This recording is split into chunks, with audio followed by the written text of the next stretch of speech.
Latest updates ఎప్పటికప్పుడు పొందడానికి big TV WhatsApp channel follow అవ్వండి. లింక్ డిస్క్రిప్షన్ లో ఉంది.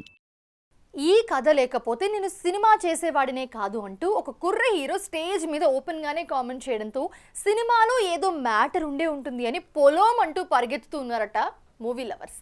ఇక ఇంత అద్భుతమైన కథ ఇచ్చాను కాబట్టి నాకు గట్టిగానే ముట్టు చెప్పాలని డిమాండ్ చేశాడట సదరు director cum writer.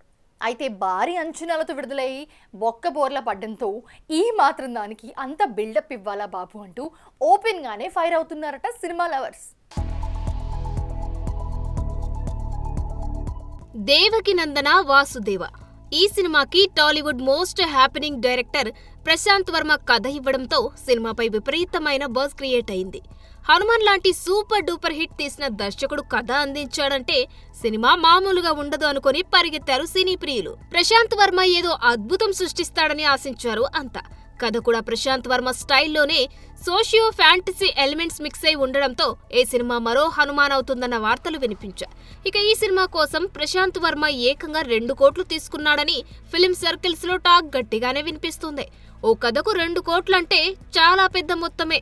Prashanth Varma craze లో ఉన్న దర్శకుడు కాబట్టి అడిగినంత ఇచ్చి ఉండవచ్చు. కథలో ఏమాత్రం కొత్తదనం లేదు. లాజిక్ల జోలికి అస్సలు వెళ్లకపోవడమే మంచిది. ఏం చూసి కథకు 2 కోట్లు ఇచ్చారో నిర్మాతలకే తెలియాలి. బహుశా ప్రశాంత్ వర్మ కథ కాబట్టి సినిమాకు అంతో ఇంతో మైలేజ్ వస్తుంది కాబట్టి అడిగినంత ఇచ్చి ఉండవచ్చు. ప్రశాంత్ వర్మ రాసుకున్న కథలన్నీ తానే డైరెక్ట్ చేయలేడు.